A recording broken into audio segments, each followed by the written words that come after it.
चलो तुम्हारा जो प्रोजेक्ट था, शांत हो जाओ सब लोग। ये प्रोजेक्ट था अभी थे कि नहीं?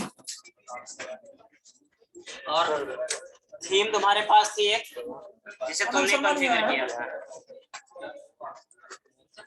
ये तुम्हारी थीम है। हाँ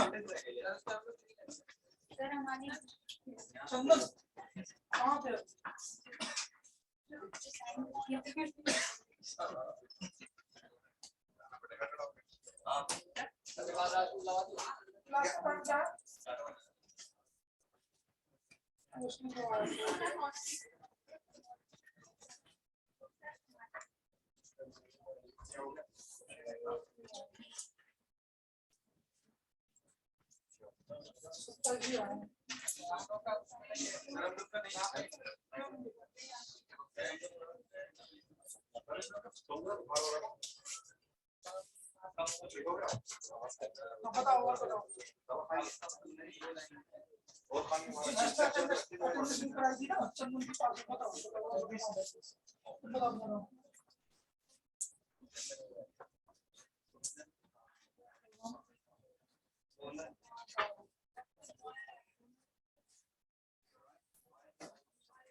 और कोई है जिसके नहीं हुई?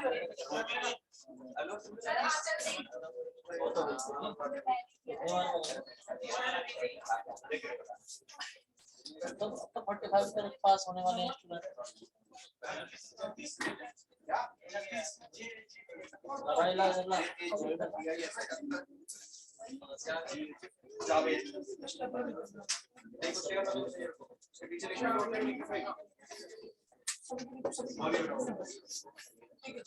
जावेद के पास सेट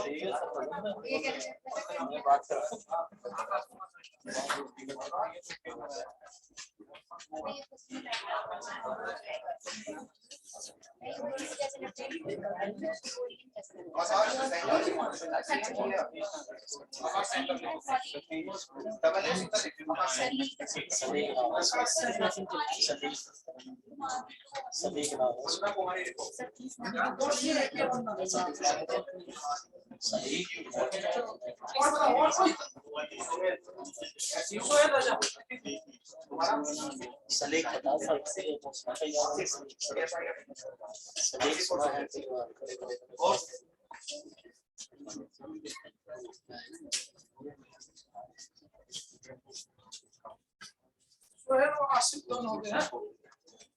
अब तो रहेंगे कोई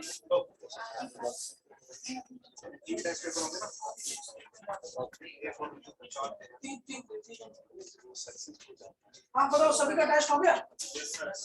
हो जाएगा इसमें 42 हो ना सभी? 42 में होगा तो सभी ने सेट कर दी।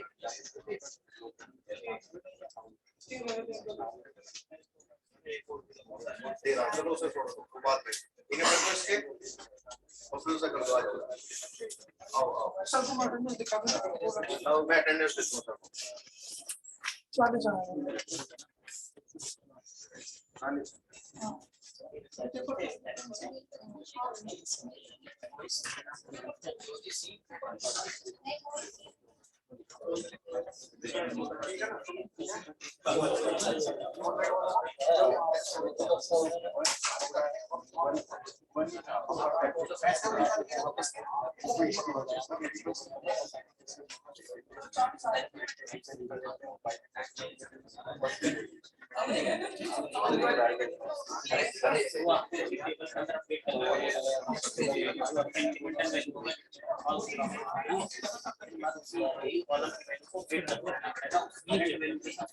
करंट वैल्यू डाल लीजिए।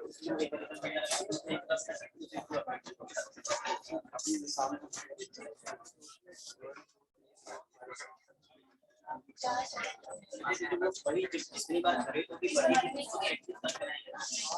अगर जैसे जैसे अपन 30 से बेहतर होगा वो जैसे होगा नेशनल लेवल पे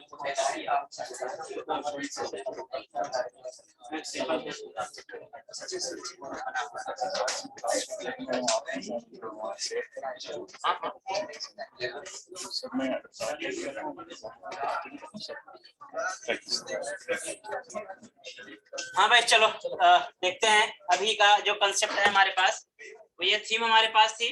इस थीम पे हमने क्या किया था, इस थीम को होम पेज हमने लोड कराया था। ये हमारा होम पेज था, ठीक है, जो हमने लोड कराया था और इससे बहुत सारा कंटेंट अभी आ रहा था। मतलब लॉगिन का पेज हमने लोड करा दिया था जो कि हमारा सबसे पहले डिफॉल्ट पे लोड हो रहा था, और उसके बाद अपना डैशबोर्ड था। अब इन पेजेस को कस्टमाइज करना है और पहले लॉगिन और साइन अप की प्रोसेस को कंप्लीट करना है। मतलब पहले तो लॉगिन कर लो, लॉगिन करके डैशबोर्ड पे चले जाओ और उसके बाद फिर आगे प्रोसेस को कंप्लीट करने के देखना कैसे करते हैं। और अभी हम लोग चाहें तो कोड फर्स्ट अप्रोच या फिर चाहे तो डेटाबेस फर्स्ट अप्रोच, कोई भी अप्रोच का इस्तेमाल कर सकते हैं, क्योंकि अभी हम लोग फिजिबल हैं पूरी तरह से। ठीक है, तो ये पूरा काम हम लोग जो करेंगे वो करेंगे किससे, डेटाबेस फर्स्ट अप्रोच। ठीक है सर अभी कितने काम चल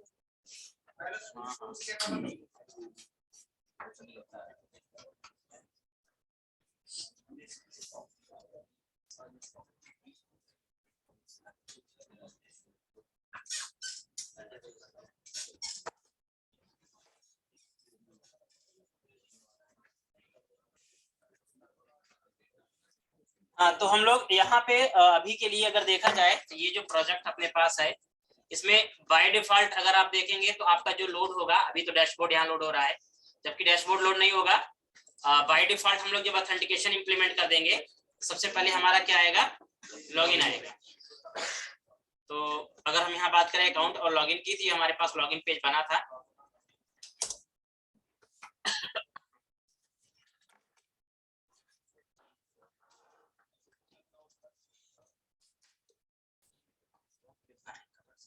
ये हमारे पास लॉगिन पेज था। तो सबसे पहले हम ये चाहते हैं कि जब हमारा एप्लीकेशन लोड हो तो सबसे पहले क्या हो, ये लॉगिन पेज ही लोड हो करके आए। ठीक है, इसके लिए आपको अपने एप्लीकेशन के अंदर सबसे पहले ऑथेंटिकेशन को इनेबल करना पड़ेगा, जिससे आपका जब भी पेज आपका लोड होगा तो ऑटोमेटिक वो क्या करेगा, इसी यूआरएल को रिडायरेक्ट कर देगा। ये लॉगिन वाला जो यूआरएल होगा, जब तक आपका एप्लीकेशन ऑथेंटिकेटेड नहीं होगा तब तक आपका वो इसी यूआरएल पे बार बार रिडायरेक्ट करेगा। या आप किसी भी यूआरएल पे, जैसे आप किसी एक एरर पेज पे भेज सकते हैं यूजर को, लॉगिन पेज भेज सकते हैं या कहीं भी ऐसे भेज सकते हैं जब यूजर ऑथराइज ना हो या लॉगिन ना हो। ठीक है, दूसरी चीज है आपका जो होम पेज है उसको थोड़ा सा आपने कस्टमाइज करना पड़ेगा। होम पेज मतलब आपका ये, इसको मैं थोड़ा सा बताता हूँ।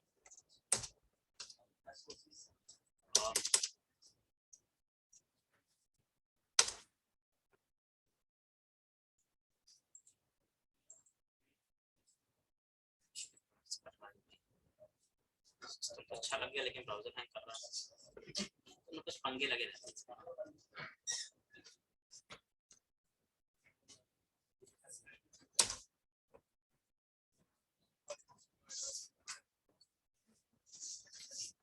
ठीक है, तो ये हमारे पास जो मेन पेज था, इस पेज से मुझे कुछ चीजें हटानी थी मतलब क्या था, थोड़ा इसको कस्टमाइज कर लेते हैं।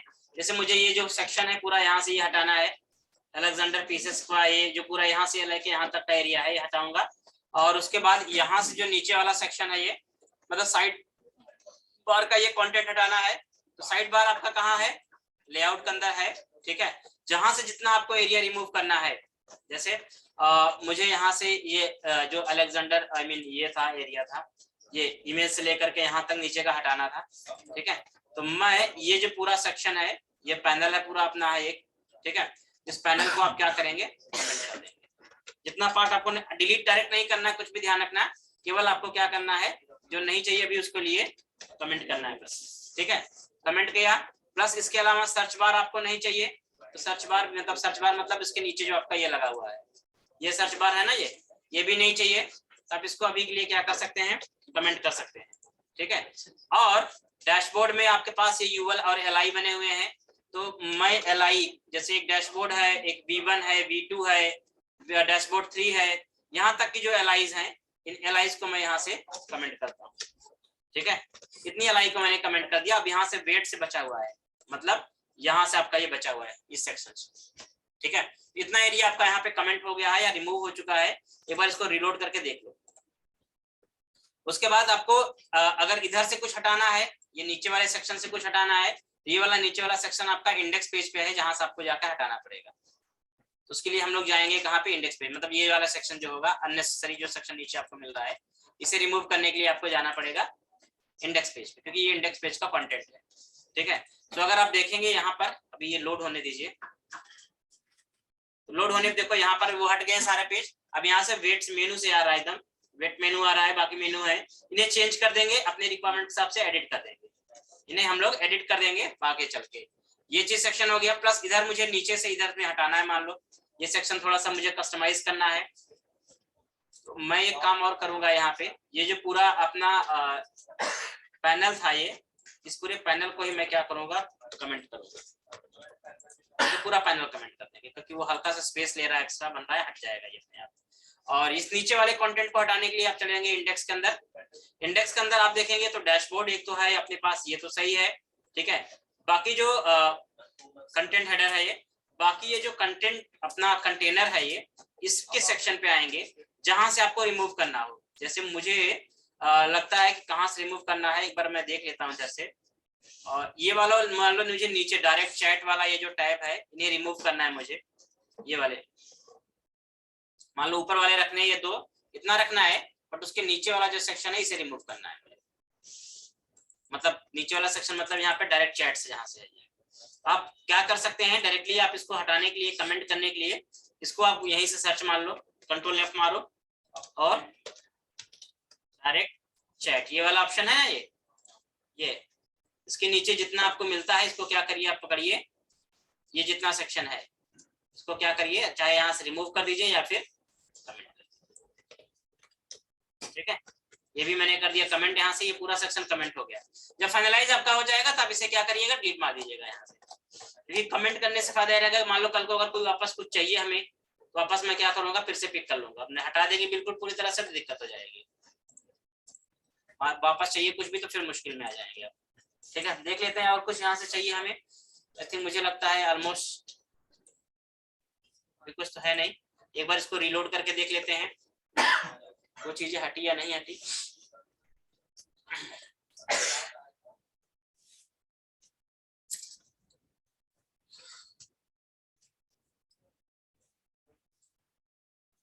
ये तो आ गया अपने पास यहाँ पे। और देखते हैं नीचे तक सेक्शन में कितना है। ये आपका सेल्स ग्राफ का एक अभी टैब बना हुआ है इसके अंदर है, और कैलेंडर का है, इसे हटाना पड़ेगा। ये सेल्स ग्राफ का कहाँ से था, ऊपर था इसके, हट गए सारी चीजें हैं।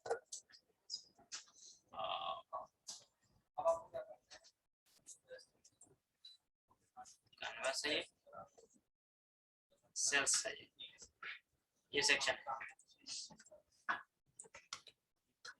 इसको कमेंट कर दो और बाकी जो अननेसेसरी लगे वो सब हटा सकते हैं इसमें से। तो ये थीम को कस्टमाइज करना होता है और ये टाइम टेकन प्रोसेस होता है। ऐसा नहीं है बहुत जल्दी से आप क्विकली कर सकते हो, इसमें कई दिन लगते हैं थीम को कस्टमाइज करने प्रॉपर। बट मैं ये बता रहा हूँ तरीका आपको, आप अपने हिसाब से इसको कस्टमाइज कर लेना। देखो अभी मैंने कस्टमाइज कर दिया तो यहाँ से इतना सेक्शन हट गया है। बाकी आपको जो रखना हो अपने हिसाब से आप उसे कमेंट करके रख लेना। ठीक है, तो मैं केवल इतना ही अपने पेज पे रख रहा हूँ अभी, इतना मेनू कस्टमाइज कर दिया मैंने, ये कर दिया। यूजर नेम हमारा जो होगा वो इधर आ जाएगा, जहाँ कॉन्टेक्ट है होम कॉन्टेक्ट है, यहाँ यूजर नेम आ जाएगा जो लॉगिन करेगा। और बाकी यहाँ पर हम लोग ऑप्शंस और मेनू अपने कस्टमाइज करके पेजेस का बना देंगे। ठीक है, और अब हम लोग कोड पे काम करने जा रहे हैं कि यहाँ पर सबसे पहले हम लोग पहले तो ऑथेंटिकेशन इनेबल कर लेना आपको है, ऑथेंटिकेशन इनेबल कर लेना है, ताकि जब भी आप ऑथेंटिकेशन करें तो डायरेक्टली कहाँ आए, लॉगिन पेज पे आए। मतलब जब भी आप एप्लीकेशन लोड कराएं तो लॉगिन पेज पे आए और यहाँ से आप अपना लॉगिन करें। ठीक है, और लॉगिन के लिए आपको अपना डेटाबेस और अपनी चीजों को प्रिपेयर कर लेना है। मैं यहाँ पर आपका डेटाबेस बनाने जा रहा हूँ और ऑथेंटिकेशन, डेटाबेस बना लेंगे, टेबल बना लेंगे, फिर ऑथेंटिकेशन क्रिएट कर लेंगे। डेटाबेस में अभी हम लोग क्या क्या करेंगे, अभी देखा जाए तो हमें किस किस की जरूरत पड़ेगी वो मैं बता देता हूँ।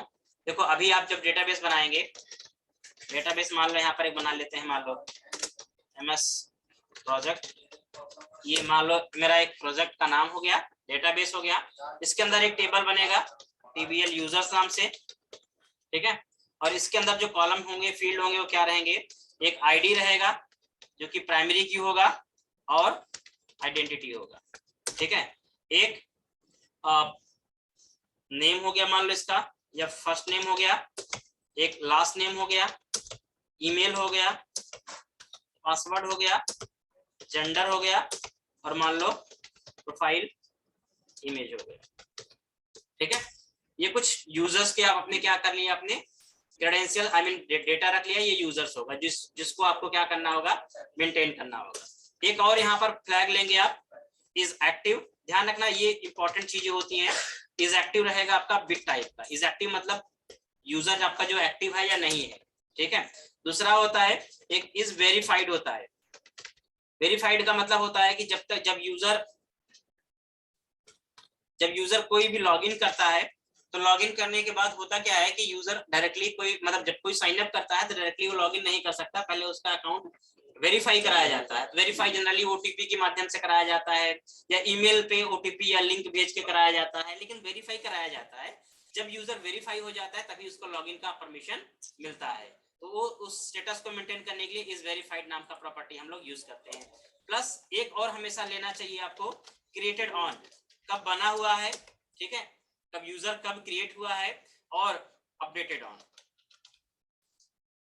कब वो अपडेट कर रहा है, ठीक है। इससे क्या होता है, हिस्ट्री हम लोग मेंटेन कर पाते हैं कि कब यूजर क्रिएट हुआ है, कब अपडेट हुआ है, इसकी इंफॉर्मेशन हमें मिल पाती है। और जब हम लोग ये काम कभी भी मल्टीपल जो मल्टी यूजर टाइप एप्लीकेशन होते हैं उनके अंदर, तो हम लोग इसको एक और रखते हैं कि जो क्रिएट किया है यूजर ने, जिसने क्रिएट किया उसका नाम क्या है, क्योंकि कभी कभी ऐसा होता है कि अकाउंट आपका क्रिएट कोई और करता है, ठीक है, कोई और क्रिएट करके आपको प्रोवाइड करता है एक्सेस लॉगिन करने के लिए। जैसे कुछ CRM का एप्लीकेशन होते हैं जहां पर आपको कोई दूसरा एडमिनिस्ट्रेटर एक होता है जो आपके अकाउंट को क्रिएट करके आपको देता है यूज करने के लिए। तो वो एडमिनिस्ट्रेटर का लेवल क्या है, उसका रोल क्या है, उस रोल को यहाँ पर मैनेज किया जाता है ताकि पता चले कि आपको वो एक्सेस किसने दिया हुआ है। जैसे मान लीजिए आप किसी कंपनी में ज्वाइनिंग करते हैं तो आप मान लो किसी HR के माध्यम से जाते हैं, ठीक है, तो आप किस HR के माध्यम से कैसे पता चलेगा ना, कहीं तो आपकी जब ज्वाइनिंग होगी तो कहीं एक हिस्ट्री मेंटेन करनी पड़ेगी, आपका रिपोर्टिंग मैनेजर कोई होगा तो रिपोर्टिंग मैनेजर आपका कौन है कहीं तो मेंटेन करना पड़ेगा ना, तो इससे उसका एक बैकग्राउंड हिस्ट्री मेंटेन होता है, तो वो हमें टेबल के अंदर मेंटेन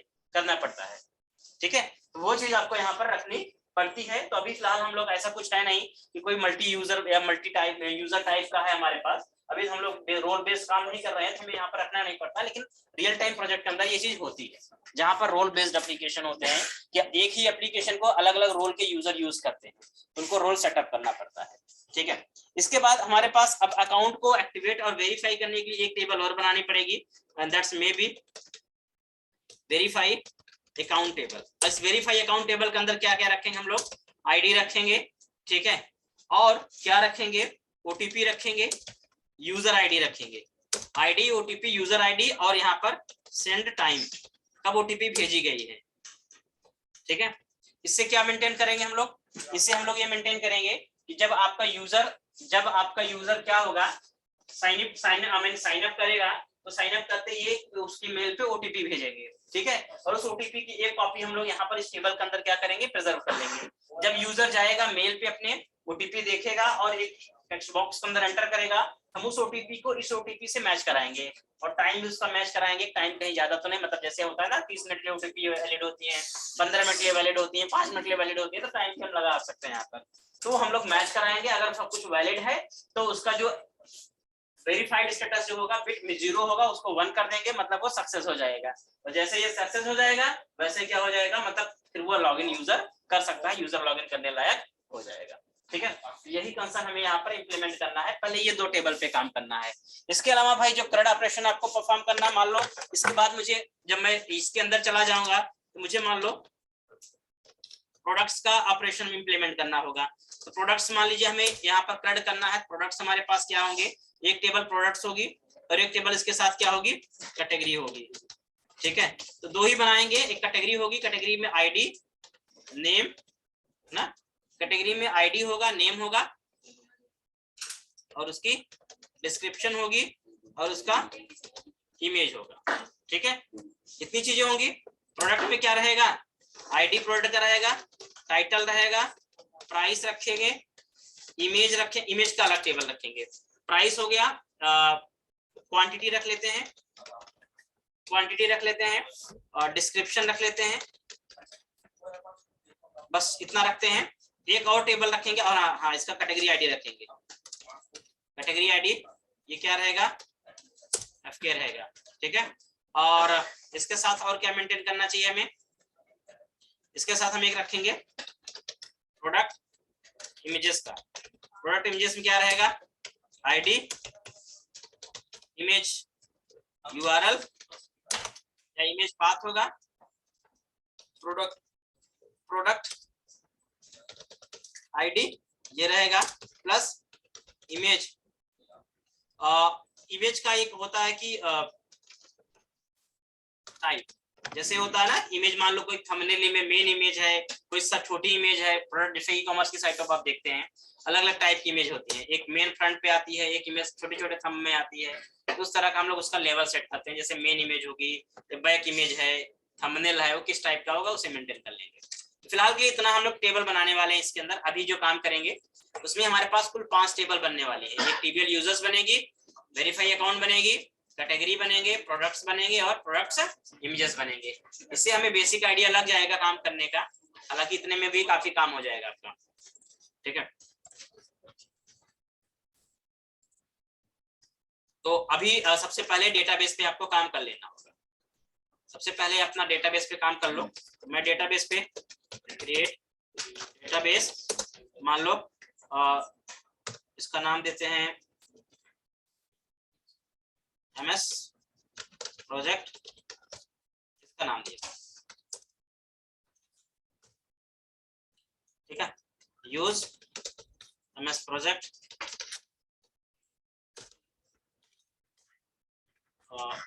इट्स एमएस प्रोजेक्ट।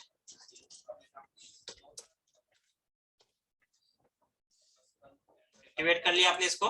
अब इसके अंदर आपको क्या करना है, आगे का काम करना है। ठीक है, मतलब टेबल बनानी है। क्या करेंगे, create table TBL, I mean table का नेम हो गया अपने पास टीबीएल। इसके अंदर कॉलम की डेफिनेशन, जैसे एक आईडी हो गया, इंटीजर, प्राइमरी की आइडेंटिटी।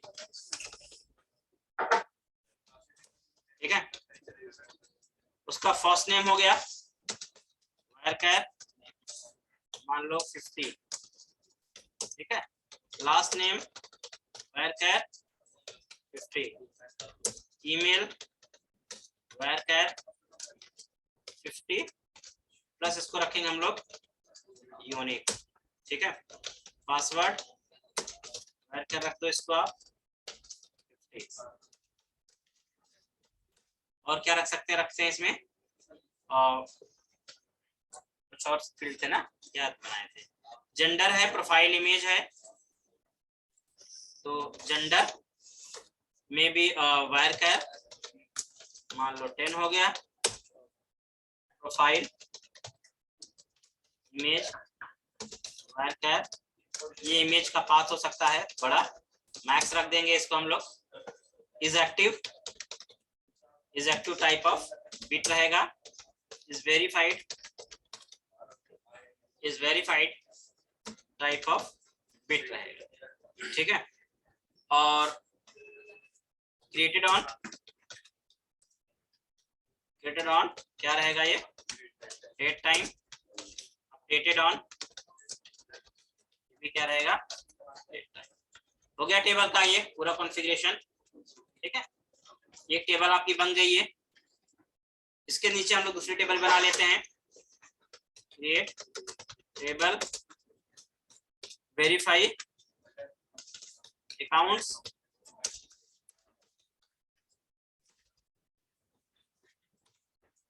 और उसके बाद यहाँ पर देंगे क्या, आईडी, या फिर हम सिंपल से ले सकते हैं यहाँ पर। हाँ, यूजर बिट होता है, फ्लैग जो बुलियन होता है हमारे पास 0 1, जो 0 और 1 को केवल मेंटेन कर पाता है। 0 मतलब फॉल्स, 1 मतलब ट्रू। ठीक है, आईडी इंटीजर, प्राइमरी की, और ये हो गया आइडेंटिटी। फिर उसके बाद आपका आ गया ओटीपी। ओटीपी जनरली वेरकेर हो सकता है, 10 कैरेक्टर तक का मैक्सिमम होगा। यूजर आईडी मतलब ये क्या रहेगा, इंटीजर, फॉरेन की रहेगा, फॉरेन की, रेफरेंसेस,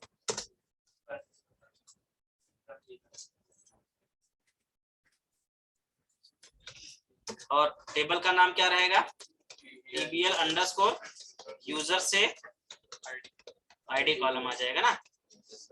तो प्लस एक और रहेगा सेंड टाइम, और सेंड टाइम क्या रहेगा अपना, ये डेट टाइम टाइप रहेगा। ये भी हो गया डन, 2 टेबल आपकी हो गई। ये 2 टेबल पे पहले काम करिए, उसके बाद जब ये हो जाएगा थर्ड ऑपरेशन करने के लिए बाकी टेबल आप इंप्लीमेंट करें। ठीक है, ये मैंने कर लिए। अब इन्हें देखो, अब आपकी मर्जी है कि आप इन्हें, जबकि अब आप डेटाबेस फर्स्ट अप्रोच यूज कर रहे हैं, एंटिटी फ्रेमवर्क नहीं यूज करना चाहते हैं, तो बेहतर ऑप्शन आपके लिए क्या होगा कि आप फिर इनका प्रोसीजर से करिए। जो भी काम करना है ना, उनकी प्रोसीजर बनाइए, सब कुछ प्रोसीजर से बनाएंगे। मतलब लॉग इन करना है या साइन अप करना है या कुछ भी करना है तो प्रोसीजर बनाइए, सब कुछ प्रोसीजर से करिए। क्योंकि जब भी आप डेटाबेस फर्स्ट अप्रोच में काम करेंगे तो सारा काम प्रोसीजर से ही करना है, सिंपल क्वेरी आपको नहीं लिखनी है कभी भी। ठीक है, सिंपल क्वेरी जनरली अलाउड भी नहीं होती है। तो चलो प्रोसीजर लिख लेंगे उधर की। अभी एक काम करते हैं, इधर के मॉडल वगैरह पे काम कर लेते हैं। ठीक है, तो अभी हमने आपको मल्टी टायर पे भी काम करना बता दिया है कि अगर आपको यही चीज मल्टी टायर के थ्रू करनी है तो क्या करते हैं हम लोग, इसको अलग अलग लेयर के अंदर डिवाइड कर देते हैं ना। मतलब बिजनेस लेयर बना देते हैं, डेटा एक्सेस लेयर बना देते हैं। तो जो हमारा डेटा एक्सेस करने का काम है उसको हम डेटा एक्सेस लेयर के अंदर काम कर देते हैं, उसको डिवाइड कर देते हैं। और जो बिजनेस लॉजिक लिखने का काम होता है उसको बिजनेस लेयर, जैसे आपको ईमेल सेंड करने का काम है, SMS सेंड करना है, वो बिजनेस लेयर का काम है, वो बिजनेस लेयर के अंदर हो जाता है। तो जो जहां का टास्क है उसको वहां पर परफॉर्म कर दिया जाता है। ठीक है, तो ये चीजें आप कर सकते हैं, लेकिन उसको हम लोग अभी मल्टी टायर पे नहीं जाएंगे, बहुत लंबा हो जाएगा। क्योंकि मल्टी टायर में जाने के बाद हर कोड को फिर आपको बहुत लेंथी तरीके से लिखना पड़ता है, बहुत टाइम लगता है चीज में। ठीक है, तभी हम लोग उसकी जगह क्या करेंगे, रिपोजिटरी पैटर्न का इस्तेमाल करेंगे। रिपोजिटरी में क्या करेंगे हम लोग, वो मल्टी टायर रिपोजिटरी नहीं यूज करेंगे, हम एक रिपोजिटरी बनाएंगे जिसके अंदर एक डेटा, मतलब हमारे पास क्या रहेगा, एक रहेगा डेटा एक्सेस जहां पर हम लोग डेटाबेस का कोड अपना करेंगे, फिर उस डेटाबेस को कोड को एक रिपोजिटरी के अंदर कनेक्ट कराएंगे। रिपोजिटरी मतलब इंटरफेस रहेगा और सर्विस रहेगी, और उस सर्विस को ले जाकर फिर अपने कंट्रोलर के अंदर हम लोग हिट कर लेंगे। ठीक है, मतलब विद इन दिस लेयर, एक ही लेयर के अंदर वो 3 हम लोग पार्ट में उसको डिवाइड कर देंगे। ठीक है, 3 पार्ट में उसको हम लोग डिवाइड कर देंगे, उसमें हमारा काम हो जाएगा। देखो रिपोजिटरी यूज करने का काम सिक्योरिटी तो होता ही है, इसके अलावा प्रोजेक्ट जो होते हैं, जब प्रोजेक्ट बहुत बड़े होते हैं तो उनकी कॉम्प्लेक्सिटी को भी मैनेज करने का काम करता है। क्योंकि अगर हम मान लो हमारे पास सपोज करो कोई बड़ा प्रोजेक्ट है, ठीक है, जिसके अंदर 250-300 टेबल हैं। ठीक है, अब 250-300 टेबल हैं, अब मान लो एक कंट्रोलर के अंदर 20 मेथड हैं और आपके पास मान लो 50 मॉड्यूल बने हुए हैं। सोचो 50 मॉड्यूल के अगर एक कंट्रोलर के अंदर 20 मेथड हैं और 50 मॉड्यूल हैं तो कितने व्यू बनेंगे, कितने पेजेस बनेंगे, कितनी ज्यादा कॉम्प्लेक्सिटी हो जाएगी। और उसकी रिस्पेक्ट में उतनी बिजनेस लेयर बनेगी, डेटा एक्सेस लेयर बनेगी, मॉडल बनेंगे। तो मतलब इतना ज्यादा कॉम्प्लेक्स सिस्टम हो जाता है, अगर आप एक लेयर पे सब कुछ रख देंगे ना तो आप उसे हैंडल ही नहीं कर पाएंगे, आप उसे हैंडल नहीं कर पाएंगे और समझ नहीं पाएंगे कैसे वो चीज चल रही है। ठीक है, तो फिर इंपॉर्टेंट पॉइंट वहां पर क्या होता है कि उस चीज को हैंडल करने के लिए, समझने के लिए हमें क्या करना चाहिए होता है, अलग अलग लेयर में सबको डिवाइड करना है ताकि चीजें मैनेजेबल रहे। कल को अगर मुझे उसे मैनेज करने की जरूरत पड़े तो हम लोग सेपरेट लेयर के अंदर डिवाइड करके रखेंगे तो चीजें आसानी से हम लोग उसे समझ पाएंगे, उस पर काम कर पाएंगे। ठीक है, और भाई देखो जब आप रियल टाइम वर्क करेंगे तो जाहिर सी बात है प्रोजेक्ट छोटे तो होंगे नहीं, कोई छोटी वेबसाइट तो मिलती नहीं है। प्रोजेक्ट बड़े होते हैं तो बड़े को मैनेज करना सबसे पहले शुरू में करना पड़ता है। मैनेज करने का काम आपका स्टार्टिंग से ही आपको परफॉर्म करना पड़ता है। और वो मैनेज करने का काम क्या है, वही है कि भाई आप प्रोजेक्ट को अपना क्या करिए, अलग अलग लेयर के अंदर डिवाइड करके चलिए। ठीक है, जो लेयर के अंदर, लेयर के अंदर डिवाइड करने से ना बहुत सारे बेनिफिट हैं। मतलब मैं नहीं कहता कि केवल आपको मैनेज करना ही है, उसके अलावा भी तमाम बेनिफिट हैं। जो आपको कॉम्प्लेक्सिटी, जो आपके प्रोजेक्ट की कॉम्प्लेक्सिटी होती है वो आपको समझ में आएगा जब आप उससे काम करोगे, क्योंकि उसमें इतना सारा बेनिफिट होता है कि अगर हम एक ही जगह पे सारी चीजें रखेंगे ना, तो हमें कोड को डिप्लॉय करना होता है, बनाना है, उसका डिप्लॉयमेंट मान लो टेस्टिंग सर्वर पे डिप्लॉय करना है, तो उसमें अगर हम चीजों को सही मैनेज करके नहीं चलेंगे ना, मान लो आपके प्रोजेक्ट के अंदर 500 कंट्रोलर बन गए, 500 कंट्रोलर के एक्सेस बन गए, मान लीजिए 500 ने 100 कंट्रोलर मान लो, उसके रिगार्ड में मान लो 1.5 GB का प्रोजेक्ट आपका बन गया, आपने जो प्रोजेक्ट बनाया 1.5 GB का डेटा हो गया। अब आप मान लो एक छोटा सा चेंजेस करते हो, क्लाइंट ने बोला मुझे छोटा सा चेंजेस करना है, और छोटा सा चेंजेस मान लो व्यू में बोला उसने, भाई व्यू में आप ये कंट्रोल चेंज कर दो बस, ठीक है। तो वो कंट्रोल जब आप उसे चेंज करोगे, तो चेंज करने के बाद जब उसे आप डिप्लॉय करने जाओगे, तो होगा क्या ना कि अगर आप एक लेयर में काम करेंगे तो आपको जो 1.5 GB का पूरा प्रोजेक्ट था ना, पूरा प्रोजेक्ट आपको एक बार में डिप्लॉय करना पड़ेगा, मतलब कि वो 1.5 GB का प्रोजेक्ट आपको बिल्ड करना पड़ेगा, पब्लिश करना पड़ेगा, फिर सर्वर पे डिप्लॉय करना पड़ेगा। ये बहुत टाइम टेकन होता है। तो लेकिन अगर उसी चीज को हमने मल्टी टायर में डिवाइड किया होगा, तो मतलब अगर मान लो 1.5 GB का प्रोजेक्ट है और हमने मान लो 6-7 लेयर में डिवाइड कर दिया है, तो 6-7 लेयर से डिवाइड होने से क्या हो जाएगा कि कम से कम वो 300-400 MB के तक की लेयर बन जाएंगी। तो जहां पर आपका 1.5 GB का पूरा प्रोजेक्ट डिप्लॉय हो रहा था, वो 300-400 MB का होगा, तो जाहिर सी बात है डिप्लॉयमेंट पब्लिश वगैरह करने में भी आपका टाइम बचेगा। वैसे बहुत सारे बेनिफिट होते हैं, कोई एक बेनिफिट नहीं है, बहुत सारे बेनिफिट होते हैं प्रोजेक्ट को मल्टी टायर में डिवाइड करने के।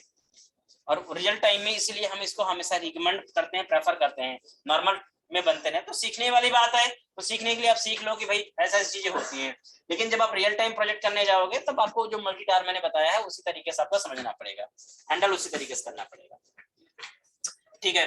तो फिलहाल के लिए हम लोग क्या करेंगे, अभी मॉडल्स बना लेते हैं यहाँ पर हम लोग। तो मॉडल्स में हम लोग वही है अपने पास जो रिक्वायर्ड मॉडल होंगे, तो क्लास बनाइए अपना। एक क्लास हम लोग सबसे पहले बना लेते हैं यहाँ पर TBL यूजर्स की, वही सारी प्रॉपर्टी बनाएंगे जो आपके पास ऑलरेडी हैं ना। तो प्रॉप यहाँ पर एक रहेगा अपने पास ID प्रॉप स्ट्रिंग, मान लो fname, ऐसे रख लेंगे अपने पास, lname, ईमेल, नहीं कुछ नहीं, क्योंकि वो मैप नहीं करेगा ना, इंटीग्रेटेड फ्रेमवर्क में फर्क पड़ता है, इससे यहाँ फर्क नहीं पड़ेगा क्योंकि यहाँ मैप करने का केस कोई है ही नहीं ना। यहाँ तो हम तो डेटा उठा के मैनुअली पुट करेंगे edu.net का यूज करके। सर इसमें एंटिटी फ्रेमवर्क यूज नहीं कर सकते हम, डेटाबेस हम एंटिटी फ्रेमवर्क नहीं यूज कर रहे हैं ना, कर सकते हैं, क्यों नहीं कर सकते हैं, अगर आपको करना है तो करो, कोई इशू नहीं है, लेकिन हम edu.net से करेंगे थोड़ा सा प्रेफरेबल रहेगा और टेक्निक थोड़ा चेंज हो जाएगी, बाकी कोई दिक्कत नहीं है। अगर आपको एंटिटीज करना है तो आप एंटिटीज से कर लो, तो और भी इजीएस्ट रहेगा क्योंकि उसमें आपको कुछ करना नहीं है, उसमें तो क्वेरी वगैरह लिखनी नहीं पड़ेगी, प्रोसीजर वगैरह नहीं बनाना पड़ेगा, लिंक की क्वेरी जनरेट करेगा, उससे काम आपका हो जाएगा, वो तो काफी इजी हो जाएगा ना पैटर्न वाइज। तो जेंडर है अपने पास, और इवन इसके अलावा रहेगा हमारे पास प्रोफाइल इमेज उसकी है, इज एक्टिव है और इज वेरीफाइड है और क्रिएटेड ऑन अपडेटेड ऑन ना, इज एक्टिव प्रोफाइल इमेज, ये जो इज एक्टिव है ये आपका क्या रहेगा यहाँ पर बोल, ठीक है। इज वेरीफाइड ये भी क्या रहेगा यहाँ पर बोल, और ये रहेगा आपका यहाँ पर स्ट्रिंग रखो, यहाँ पर date time, I mean created on not date time, updated on, क्या रहा ये डेट ऑन। अब यहाँ पर आप इसको डेट टाइम रख सकते हैं, ज्यादा इजी रहेगा आपके लिए, और अगर नहीं रखना है तो आप यहाँ पर इसको ठीक है रख दो, यहाँ पर डेट टाइम रख दो, हाँ लेकिन डेट टाइम रखना है तो इसको नलेबल बना दो, क्वेश्चन मार्क लगा के यहाँ पर इसको नलेबल बना दो, क्योंकि डेट टाइम जो होता है नलेबल बाय डिफॉल्ट नहीं होता है, नल एक्सेप्ट नहीं करता है, ठीक है। तो ये मैंने बना दिया इसको, यहाँ पर मॉडल सेटअप कर दिया, एक मॉडल और सेटअप कर लेंगे ऐसे ही, वो मॉडल कौन सा रहेगा वेरीफाई, और इसके अंदर वही प्रॉपर्टीज 2-3 रहेंगी, एक तो रहेगा इसके अंदर आईडी, और दूसरा क्या रहेगा OTP, I mean it's string type का रहेगा ये, ओटीपी रहेगा, और क्या रहेगा यूजर आईडी, यहाँ फॉरेन की लगाने की जरूरत है नहीं आपको। और क्या रखेंगे, डेट टाइम सेंड, बस ये प्रॉपर्टी आपकी हो गई जो आपको यहाँ पर मैनेज करने थे। ठीक है, तो ये तो हमारे पास बन गया। प्लस हमें अब क्या करना है, डेटाबेस कनेक्टिविटी करना है, डेटाबेस कनेक्टिविटी करना है, और उसके साथ साथ डेटाबेस कनेक्टिविटी करके हमें अपना मेथड लिखना है, मतलब जो भी हमारे पास मेथड ऑपरेशंस होंगे उसे हम लोग यहाँ पर राइट करेंगे। ठीक है, तो हम क्या करेंगे, सिंपल यहाँ पर एक फोल्डर बना लेंगे, न्यू फोल्डर, और इस फोल्डर का नाम मैं दे दूंगा मे बी रिपोजिटरी। रिपोजिटरी के अंदर आपको 2 फोल्डर बनाने पड़ेंगे। इसके अंदर एक आपका होगा कॉन्ट्रैक्ट मतलब इंटरफेस, कॉन्ट्रैक्ट दे सकते हैं आप इसको, या फिर आप यहाँ पर इसका नाम इंटरफेस दे सकते हैं। और इसके अंदर दूसरा रहेगा जो, वो क्या रहेगा, सर्विसेज। एक क्या बनेंगे, इंटरफेस होगा और दूसरा क्या होगा, सर्विस होगी। मतलब एक इंटरफेस कॉन्ट्रैक्ट तैयार करेगा, दूसरा उसकी सर्विस होगी जिसके अंदर कोड लिखा जाएगा। हाँ, इन सब के लिए आपके पास एक डेटा एक्सेस का क्लास बनाना पड़ेगा, जहां आपका डेटाबेस कनेक्शन वगैरह भी एस्टैब्लिश करना पड़ेगा, क्योंकि बिना डेटाबेस कनेक्शन एस्टैब्लिश किए आप काम नहीं कर सकते। ठीक है, एक काम करते हैं इसको, मुझे लगता है अगर हम लोग इसको एंटिटीज करेंगे तो जल्दी होगा ना। और एंटिटी से आपको मैं मल्टी टायर इसमें सर्विसेज वगैरह बता पाऊंगा, और चलो एंटिटी फ्रेमवर्क से करेंगे इसको। ठीक है, और इसमें डेटाबेस फर्स्ट अप्रोच भी बता पाऊंगा, क्योंकि ये एंटिटी फ्रेमवर्क से डेटाबेस फर्स्ट अप्रोच हो जाएगा। ठीक है, edit.net का कट तो हमने कर ही लिया हुआ है। रिपोजिटरी होगी, लेकिन वो आप फ्रेमवर्क में एंटिटी फ्रेमवर्क यूज करेंगे, डेटाबेस कनेक्टिविटी जो करेंगे एंटिटी के थ्रू करेंगे, बस फर्क यही होगा, कुछ नहीं। बस जब आप एंटिटी फ्रेमवर्क के थ्रू करेंगे ना, तो आपको क्या किन बातों का ध्यान रखना पड़ेगा कि आप ये जो टेबल्स बनाते हैं ना यहाँ पर, ये इनके जो प्रॉपर्टी के नेम है, इनके प्रॉपर्टी के नेम है, और जो मॉडल की प्रॉपर्टी है ये आपकी क्या होनी चाहिए, मैचिंग होनी चाहिए। बस बाकी तो कोई फर्क नहीं पड़ता है, कैसे भी कर लो, कोई इश्यू नहीं है। ठीक है, मॉडल में जाइए, राइट क्लिक करिए, ऐड करिए एक क्लास। ठीक है, इसको हम लोग नाम दे देते हैं, मान लो MSDB कॉन्टेक्स्ट। ठीक है, देखो इसमें मैं केवल माइग्रेशन नहीं करूंगा, बाकी सारा काम वही करूंगा, जैसा नॉर्मल हम करते हैं ना, बाकी वही करेंगे, माइग्रेशन केवल छोड़ देंगे बस। टूल्स में जाइए, न्यूगेट पैकेज मैनेजर पे, पैकेज सॉल्यूशन पे ब्राउज कर लीजिए, किसको, एंटिटी फ्रेमवर्क कोर को, एंटिटी फ्रेमवर्क कोर इंस्टॉल करेंगे। 19 है तो वर्जन आपको पता ही है कौन सा करना होता है ना, 5.0.5।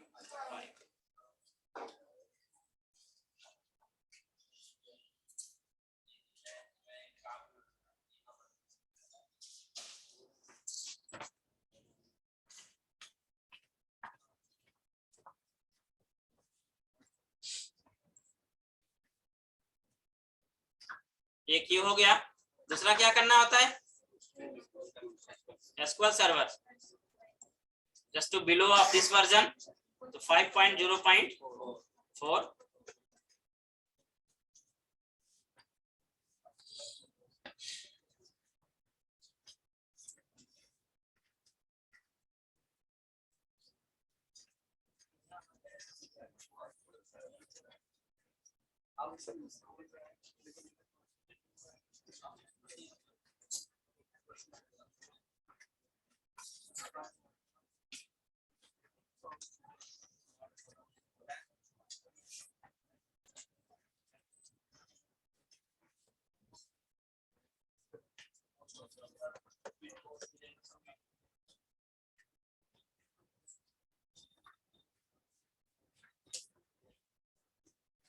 किसी कोई डाउट आ रहा है इसमें?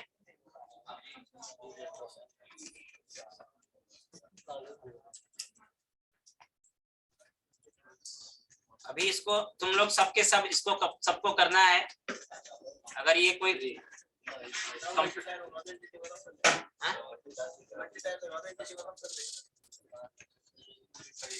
यही सही है।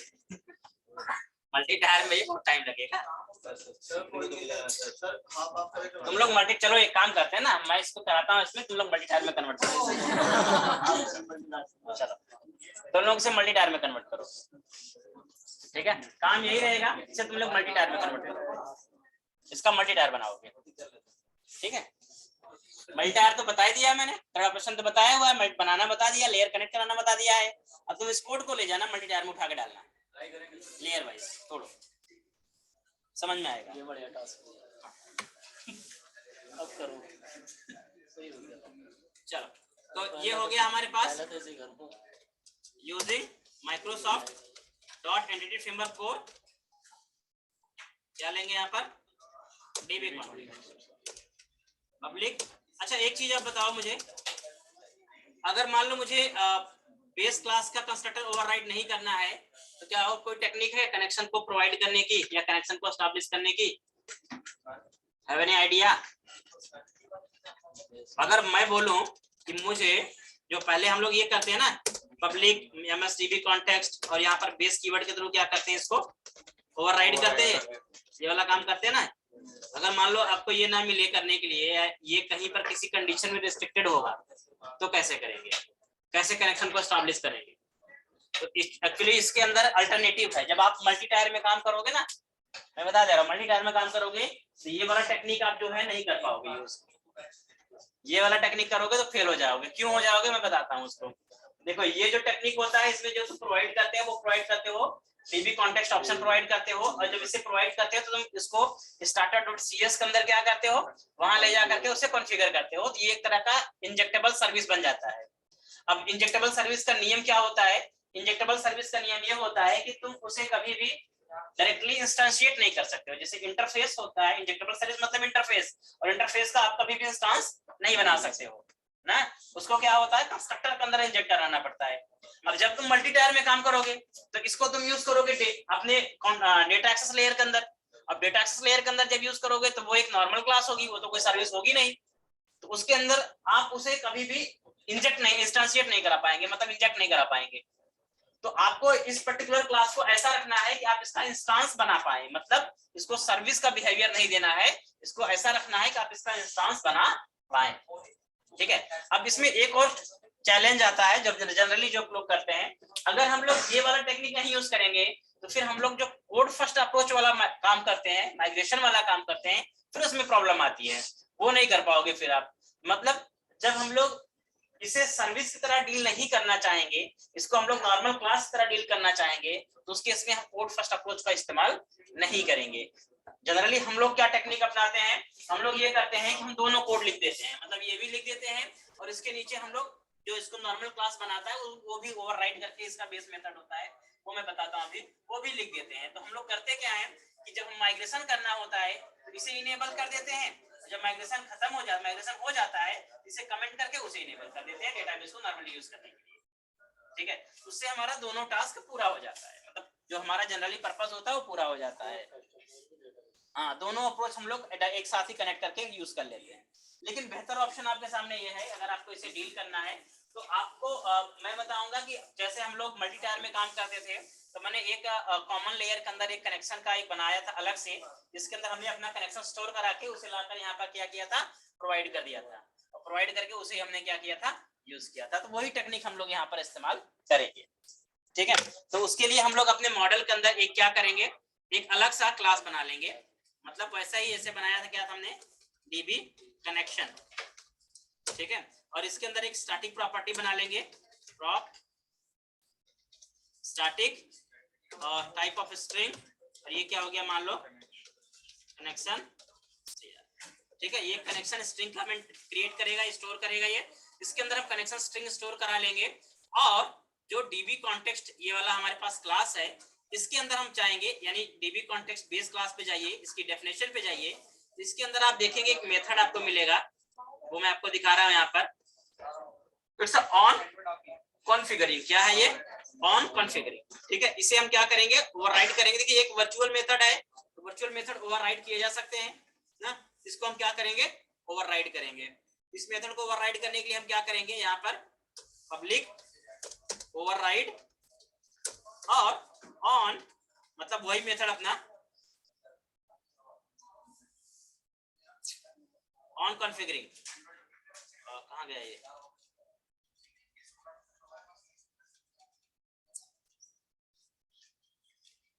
एक सेकेंड, इस मेथड को हम यहाँ पिक कर लेते हैं, right click, go to definition, और ये मेथड हमारे पास ये मेथड है. So let's copy this method and just to be go here and ठीक है, ये यहाँ पर हो जाएगा ओवरराइड, ये यहाँ पर ओवरराइड होगा. अब जब ये ओवरराइड होगा तो देखो यहाँ पर क्या है, जब ओवरराइड होगा इसको हम लोग इम्प्लीमेंट करेंगे कैसे, ऑप्शन बिल्डर डॉट, और यहाँ पर आप देखेंगे तो कई मेथड आपको मिलेंगे. तो यहाँ पर एक मेथड डायरेक्टली मिलता है आपको, यूज एसक्यूएल सर्वर, ठीक है. और यूज एसक्यूएल सर्वर को क्या चाहिए आपको पास, यहाँ पर इसको क्या चाहिए, कनेक्शन स्ट्रिंग, इसको चाहिए होता है क्या, कनेक्शन स्ट्रिंग. देखो इसको क्या चाहिए, कनेक्शन स्ट्रिंग चाहिए. तो कनेक्शन स्ट्रिंग हमारे पास कहाँ से मिलता है, ये हमारे लिए हमने एक क्लास के लिए बनाई है, डीबी कनेक्शन, उसके अंदर एक प्रॉपर्टी क्या है, ठीक है, ये हो गया. और इसके अंदर कुछ ओवरराइड करने में मिस्टेक्स है, मैं देख लेता हूँ यहाँ पर, मे बी क्या हो सकता है वो,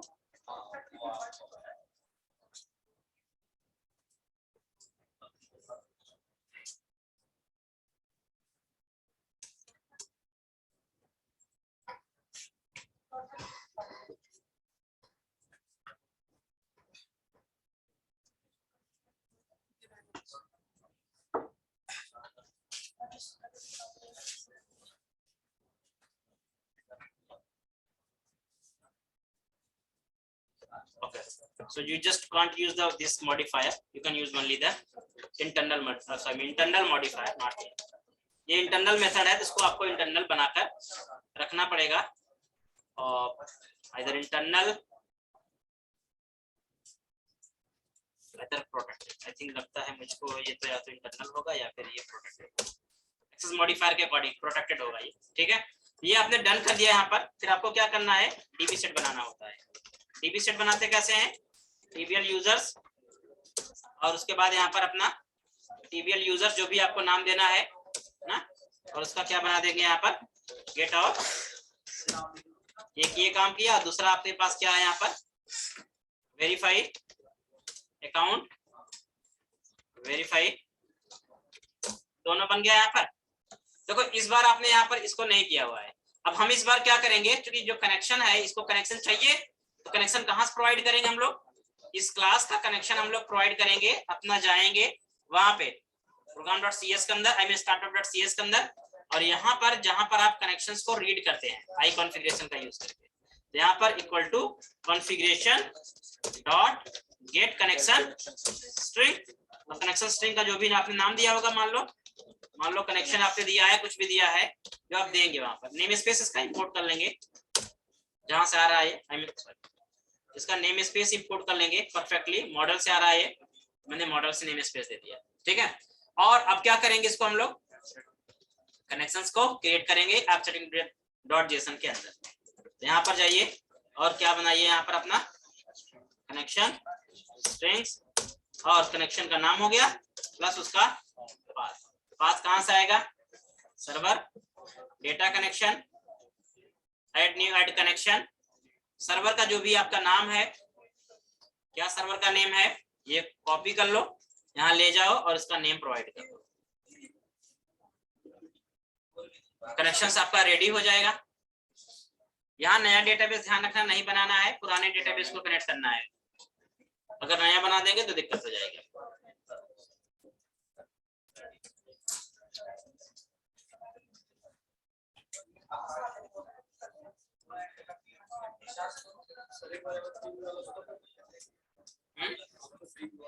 एमएसडीबी में क्या है, एमएसडी कौन सा एमएसडीबी,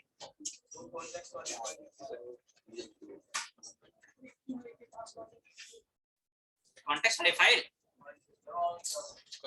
अच्छा ये एमएसडीबी कॉन्टेक्स्ट कंस्ट्रक्टर. यहाँ पर हमने ओवरराइड, देखो कनेक्शन एक्चुअल में क्या होता है ना, कनेक्शंस हम लोग दो तरीके से प्रोवाइड कर, कुल मिलाकर के हमें जो बेस क्लास, क्योंकि यहाँ पर जो हमारी डीबी कॉन्टेक्स्ट बेस क्लास है वो क्लास रिस्पॉन्सिबल होती है डेटाबेस कनेक्शन को स्टैब्लिश करने के लिए और डेटा मैप करने के लिए।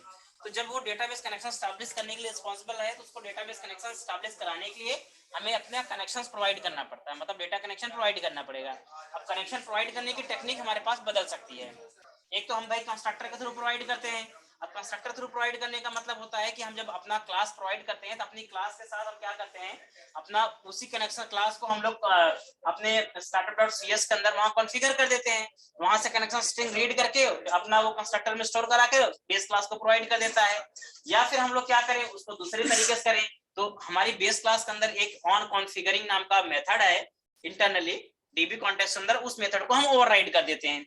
जब उस मेथड को ओवरराइड करते हैं तो उस मेथड को ओवरराइड करके उसके थ्रू हम कनेक्शन स्ट्रिंग प्रोवाइड कर देते हैं।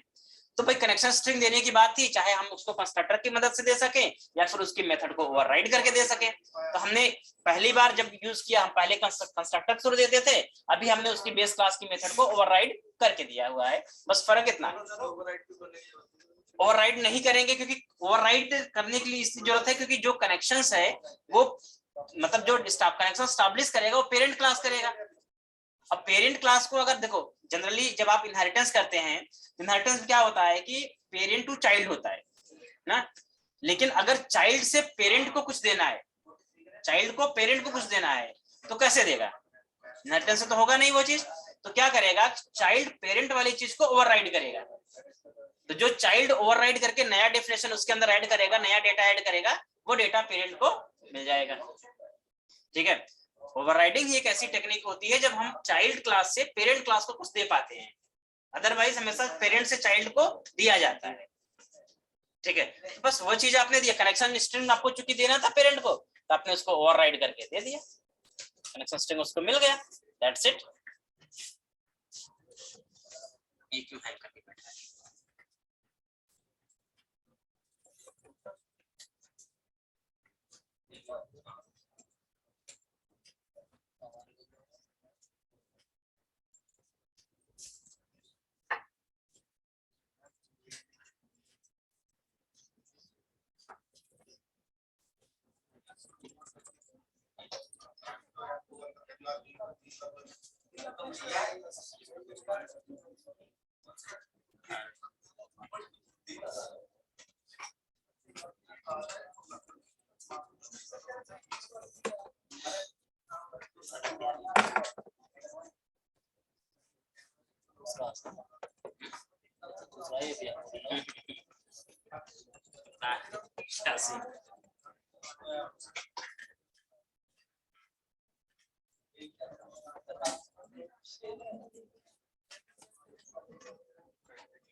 सेव नहीं, अभी क्लोज कर दूंगा तो सब डिस्ट्रॉय हो जाएगा।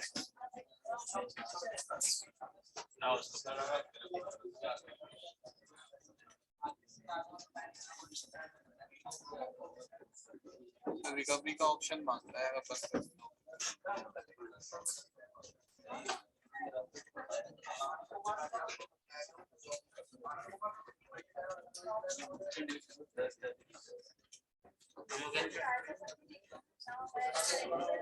सेव नहीं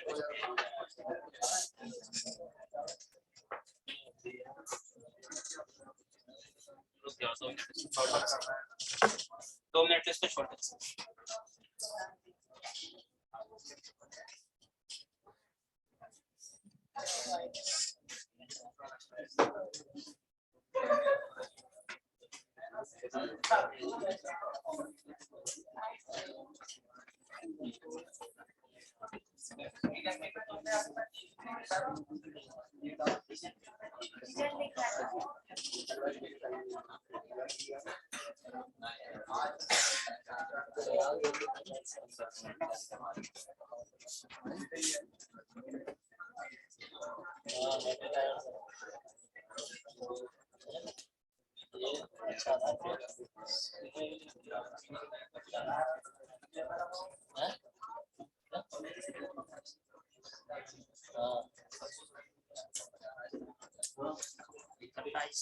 ऐसा थोड़ा सा जाति बैठता है तो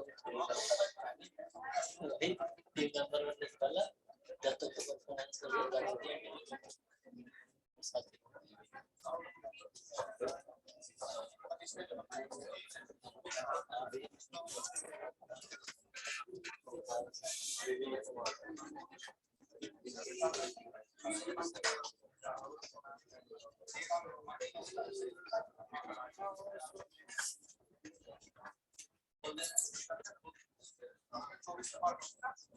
चलो देखो ओवरराइट तो कुछ तो रिकवर हुआ है, पता नहीं क्या रिकवर हुआ, दिक्कत हो जाती है इसमें से। सिस्टम कितना भी अच्छा लगा दोगे दिक्कत तो आएगी।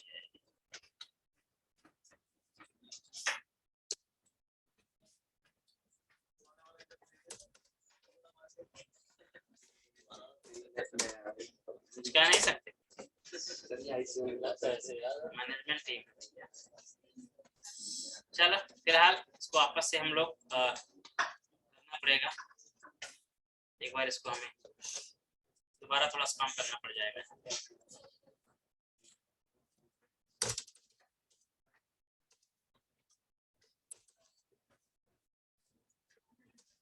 Option builder dot use SQL server, इसलिए कहते हैं सेव करते रहना चाहिए।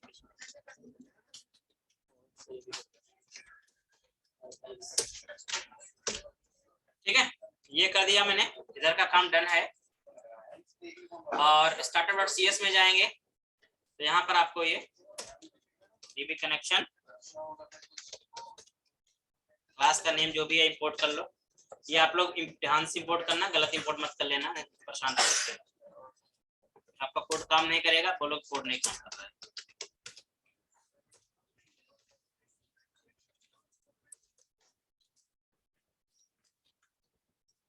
स्किल में इतने देता हूँ इसको।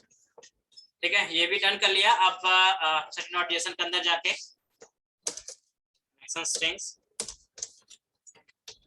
ऑन ये प्रोवाइड कर देंगे और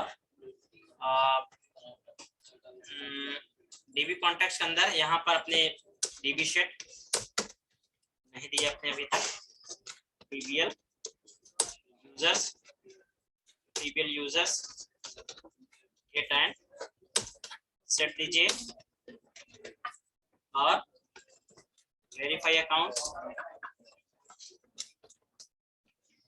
ये हो गए दोनों टेबल्स। ठीक है, और करेक्शन स्ट्रिंग अब देना आपको है, आई थिंक यही बचा है, तो यहाँ जाएंगे राइट कनेक्शन,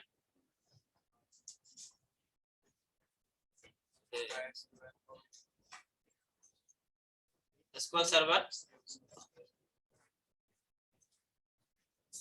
सर्वर का नाम जो भी कॉपी किया था यहाँ से पेस्ट मार दो। यहाँ पे डेटाबेस का नाम यहाँ मिल जाएगा MS।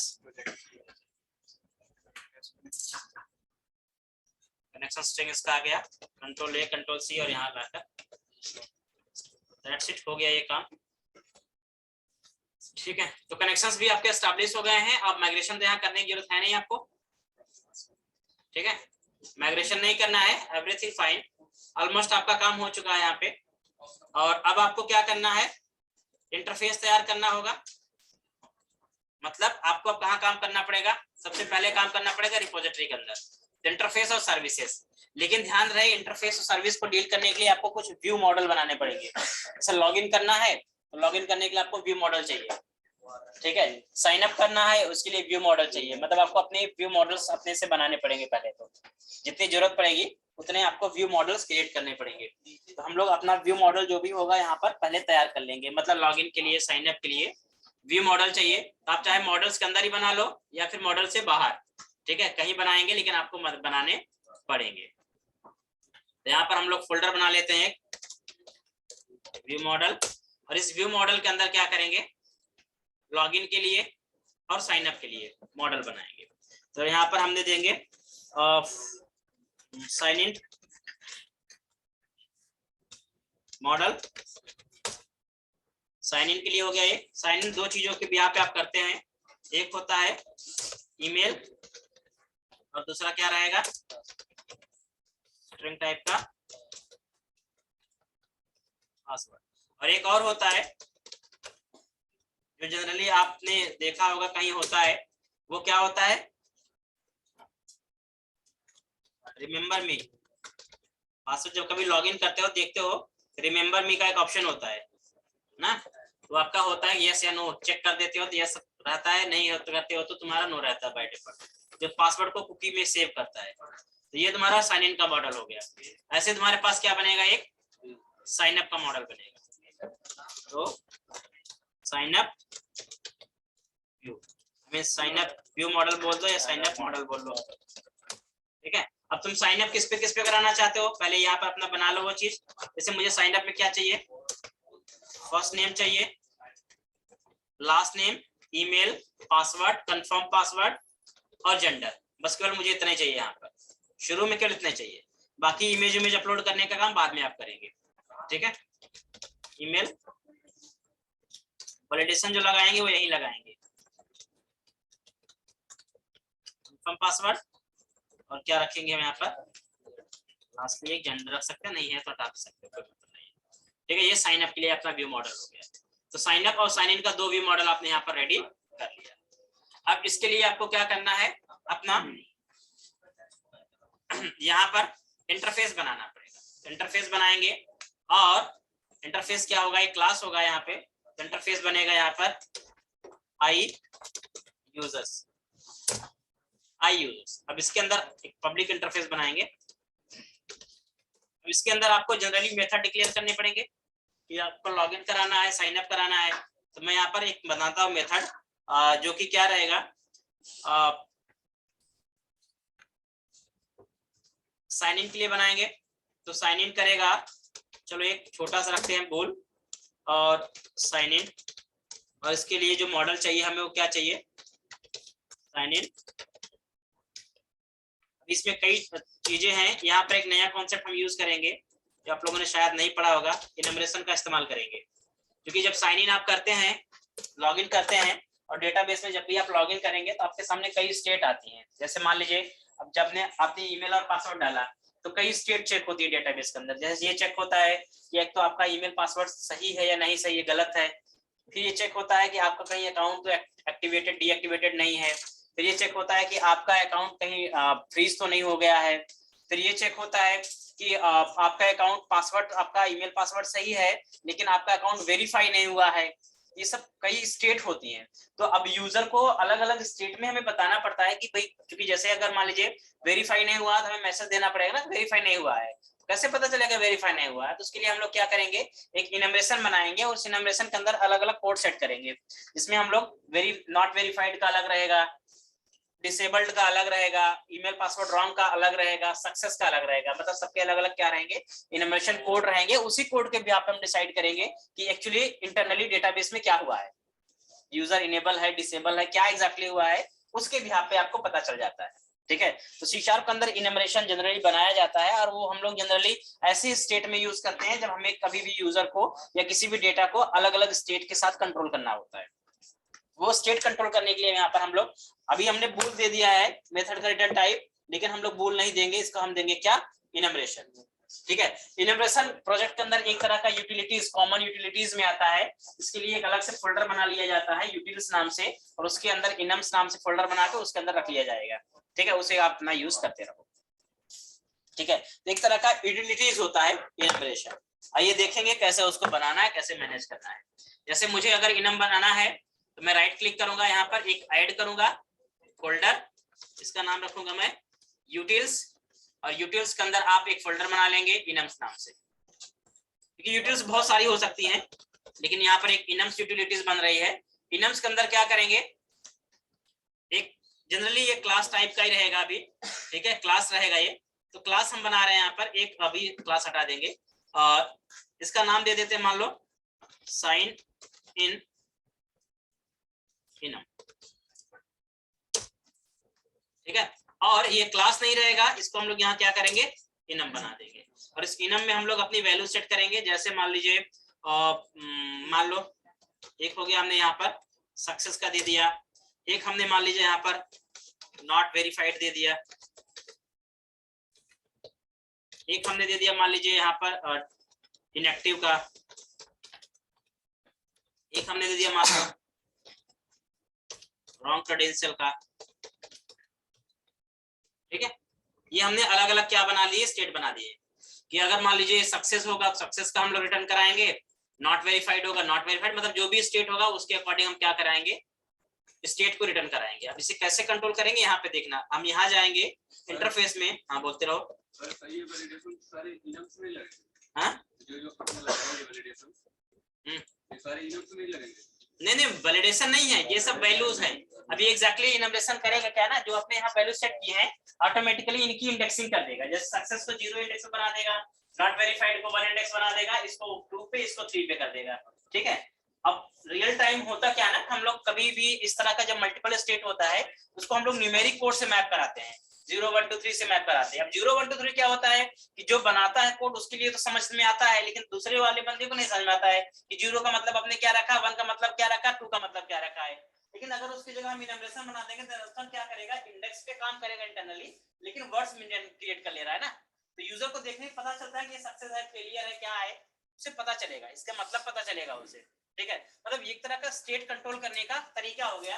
अब ये जब हम लोग हमारा जो ये जो अपना क्या बोलते हैं, जो हमारा सर्विस बनेगा उस सर्विस के अंदर हमने अगर रिटर्न टाइप ये दे दिया, इसका मतलब है कि हमारा सर्विस इनमें से कोई एक स्टेट रिटर्न करेगा। ठीक है, जब हम लोग सर्विस इंप्लीमेंट करेंगे तो इनमें से कोई एक रिटर्न करेगा, या तो सक्सेस होगा, भाई आप लॉगिन करोगे तो इनमें से कुछ एक ही तो आएगा, या तो सक्सेस होगा, या तो नॉट वेरीफाइड होगा, या इनएक्टिव अकाउंट होगा, या फिर रॉन्ग क्रेडेंशियल का होगा, इनमें से एक ही होगा। तो जो होगा उसके अकॉर्डिंग हम यूजर को मैसेज दे पाएंगे, और इससे हम लोग पता कर पाएंगे एग्जैक्टली क्या स्टेट है, इसकी मदद से हम उसे पता कर पाएंगे। ठीक है, इनोवेशन नहीं पढ़ा हो तो एक बार घर जाके पढ़ लेना, बहुत छोटी चीज है लेकिन प्रोजेक्ट में बहुत काम आती है, बहुत यूज होता है इसका। ठीक है, तो हमने क्या किया यहाँ पर, सिंपल अपना इनोवेशन मतलब साइन इन का इनोवेशन क्या किया है, मेंटेन कर लिया। ठीक है, तो साइन इन का काम हमने यहाँ पर कर दिया है। अब हम लोग क्या करने वाले हैं, ऐसे ही हम लोग साइन अप का भी बनाएंगे या साइन अप का भी काम करेंगे। साइन अप का भी काम करेंगे तो साइन अप का भी काम आपका ऐसे ही इनोवेशन की मदद से होता है। अब जैसे मान लो अगर मैं साइन अप का एक मान लो इनम बनाने जा रहा हूँ, उसमें मैं बता रहा हूँ कि देखो क्या होता है साइन अप इनम। अब बताओ साइन अप जब हम लोग करने जाएंगे, मान लो इसको मैं इनम बनाता हूँ, तो साइन अप में क्या क्या स्टेट हो सकता है, अगर मैं साइन अप करने जाऊंगा तो क्या क्या स्टेट हो सकता है, मतलब क्या क्या स्टेट हमें मिल सकता है साइन अप में, क्या क्या सिचुएशन बन सकती है साइन अप करते समय। ईमेल ऑलरेडी एग्जिस्ट हो सकता है, एक स्टेट हो सकती है। ठीक है, जिसमें हमारा साइन अप तो नहीं होगा लेकिन यूजर को पता चलना चाहिए ना, ईमेल ऑलरेडी एग्जिस्ट, एक स्टेट हो गया। दूसरा क्या हो सकता है, नहीं वो तो वैलिडेशन का केस हो गया ना, तो डेटाबेस से स्टेट नहीं आएगा। एक हो गया ईमेल ऑलरेडी एग्जिस्ट हो गया। ठीक है, मे भी हो सकता है। दूसरा आपका सक्सेस मतलब सक्सेस का हो सकता है कि सक्सेसफुली साइन अप हो गया है। तीसरा हो सकता है किसी वजह से फेलियर मतलब कोई एक्सेप्शन आ गया, डेटा इंसर्ट करते समय कोई एक्सेप्शन आ गया, उसमें फेलियर का भी एक केस हो सकता है। तो ये 2-3 केस हो गए। या मान लो आप मोबाइल नंबर भी अगर रखते, मोबाइल नंबर में अगर आप मान लो यूनिकनेस होती, वहां पर भी एक मोबाइल नंबर ऑलरेडी एग्जिस्ट का भी बन जाता। ठीक है, उसका भी एक क्रिएट हो जाता। तो इस तरह से मतलब कई स्टेट जनरली बन सकती हैं, 3 4 5 स्टेट जितनी बनती हैं। और उससे फायदा ये, हमने अगर एक बार इनोवेशन बना लिया, कल को नई कोई स्टेट ऐड होगी तो मैं यहाँ आकर एक वैल्यू ऐड कर दूंगा उसके लिए, और उस वैल्यू को ले जाकर मैं जहां चाहूंगा अपना कंडीशन लगा कर कंट्रोल कर लूंगा। ठीक है, इनोवेशन बनाकर रखने का फायदा यही है कि अगर बनाकर रख लो, उसको जब चाहे जहां चाहो थोड़ा सा इंप्रूव करके इंप्लीमेंट कर लो। तो हमने यहाँ पर जैसे मान लो बना दिया, मान लो सक्सेस एक बना दिया, एक हमने मान लीजिए ईमेल एग्जिस्ट का बना दिया, एग्जिस्ट का बना दिया, एक हमने मान ली बना दिया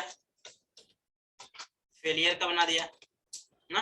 बाकी अगर कुछ और बनेगा वो भी बना लेंगे हम लोग। ठीक है, यहाँ पर एक क्या करेंगे, सिंपल से ऐसे बनाएंगे। तो साइन इन जगह पे ये क्या हो गया साइन अप, और ये साइन अप, और यहाँ पर साइन अप व्यू मॉडल हो गया ना, ये तो साइन अप मॉडल हो गया। ये हमारे पास 2 मेथड हो गए, साइन इन और साइन अप का डिक्लेरेशन आपने कर दिया है।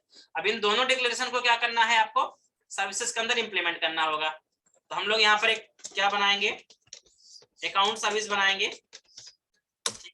और इस अकाउंट सर्विस के अंदर क्या करेंगे, आई यूजर्स को इंप्लीमेंट करेंगे। आई यूजर्स को इंप्लीमेंट करेंगे।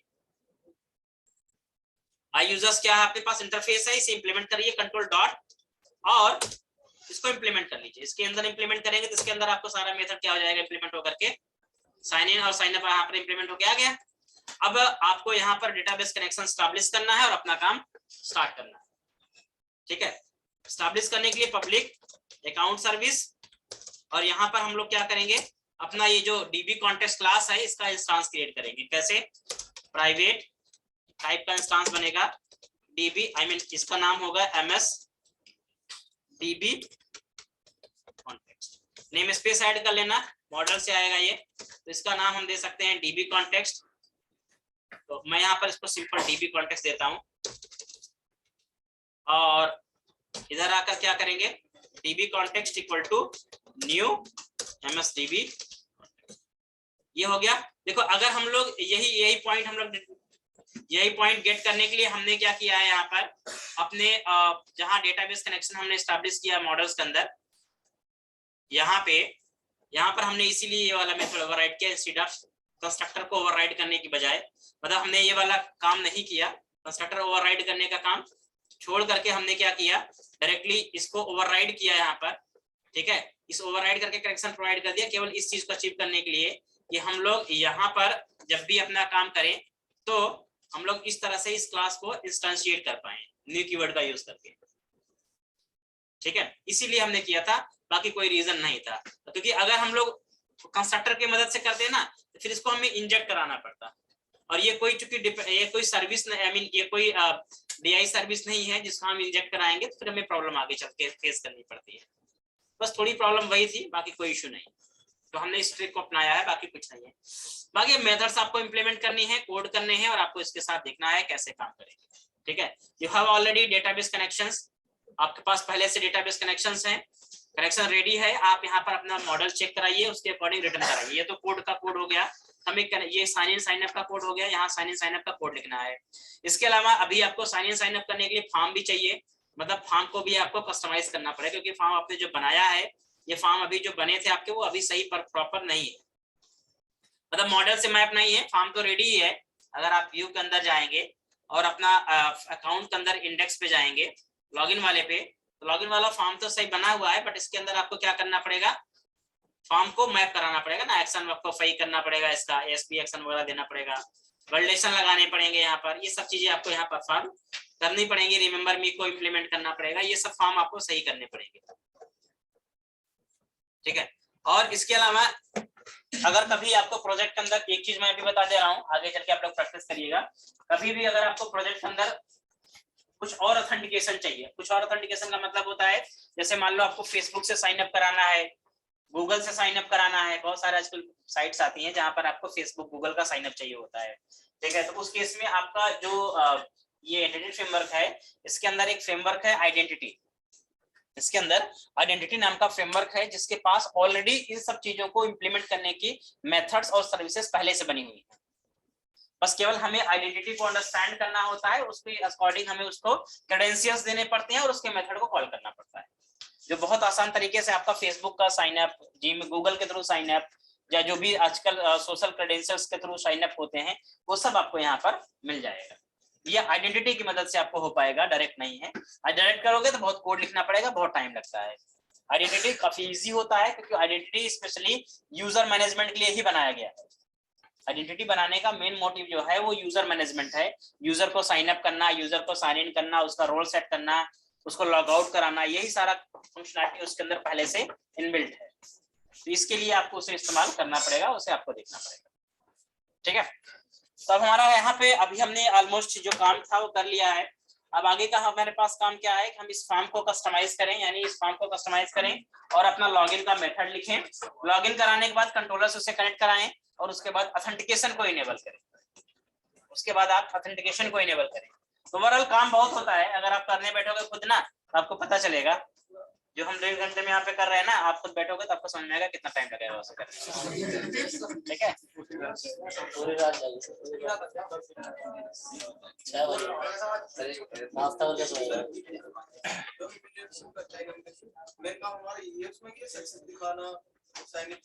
स्टेट को कंट्रोल करना। भाई जैसे सपोज करो होता क्या है, जैसे मान लीजिए कि आपको कोई काम मैंने कहा करने के लिए, ठीक है, तो आप मान लो काम करने गए। अब आप मान लो काम करने गए, वहां पर कई स्टेट हो सकती है, तो उस स्टेट को आप इंटीमेट कैसे करोगे, मुझे कैसे इंडिकेट करोगे? तो हम लोग जनरली क्या होता है, कोड वर्ड यूज करते हैं ना, कि एक कोड बोलेंगे, भाई ये बोलेंगे इसका मतलब ये होगा, ये बोलेंगे इसका मतलब ये होगा। ठीक है, तो प्रोग्रामिंग में उसी काम को हम मैनेज करने के लिए इनोवेशन यूज कर लेते हैं, उसी चीज को करने के लिए इनोवेशन यूज कर लेंगे। क्योंकि अब देखो कोड वर्ड जो होता है वो तो केवल दो लोगों के बीच समझ में आता है ना।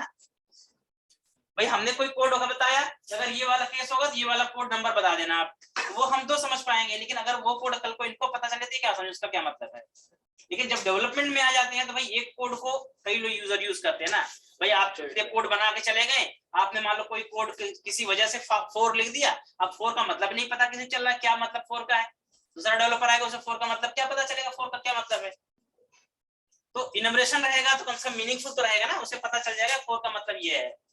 इंटरनली यूज करेगा वो नंबर को ही, लेकिन वर्ड फॉर्मेट में यूज करेगा तो वो वर्ड या स्ट्रिंग से उसे पता चलेगा एग्जैक्टली ये केस है।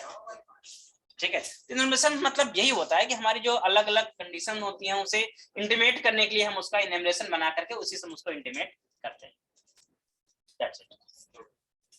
ठीक है, सो अब नेक्स्ट सेशन में हमें क्या करना है, इसका प्रॉपर हमें इस फॉर्म को कस्टमाइज करना है। इस फॉर्म को कस्टमाइज करके हम क्या करेंगे, अब मेथड इंप्लीमेंट करेंगे और ऑथेंटिकेशन को इनेबल करेंगे। ठीक है, और फिर उसके बाद साइन अप का काम होगा। साइन अप में आपको मेल सेंड करना है, मेल सेंड करना सीखना पड़ेगा, मेल ईमेल कैसे भेजा जाता है, ओटीपी कैसे जनरेट की जाती है। ठीक है, इस पे आपको काम करना पड़ेगा। जो हमने फर्स्ट एबिलिटी किया था वो तो हम ओवरराइड करके भी कर सकते हैं ना, हाँ, ओवरराइड करके भी कर सकते हैं ना फर्स्ट वाला जो आपने एबिलिटी वाला प्रोवाइड किया, ऐसे भी कर सकते हैं। उसमें फिर टीवी कनेक्शन करना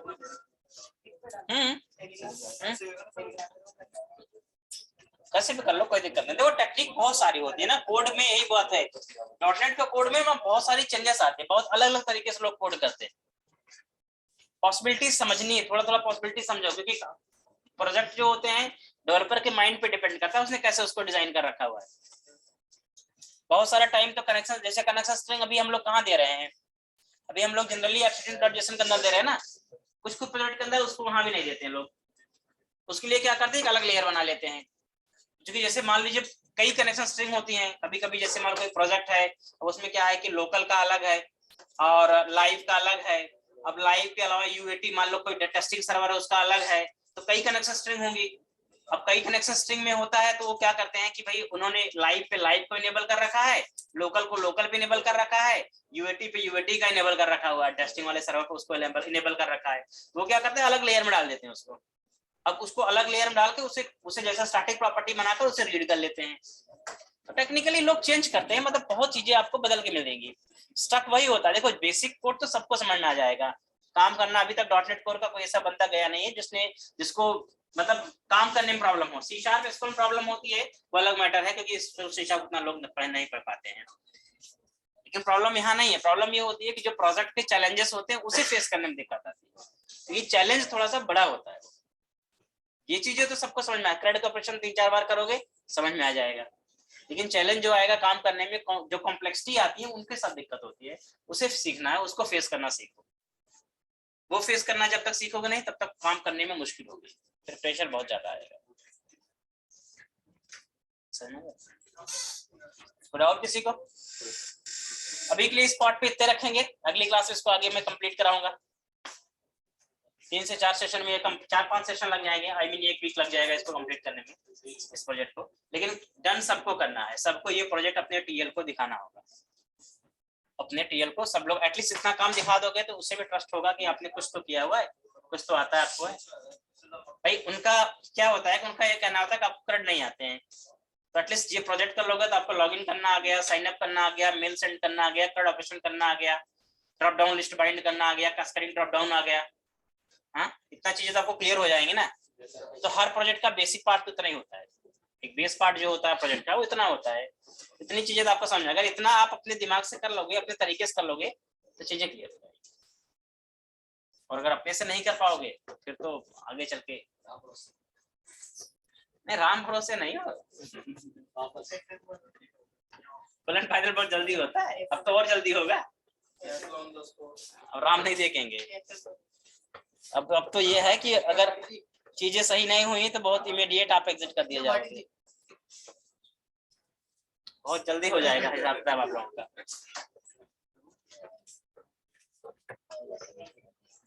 मैं उसी के उस पे जाता है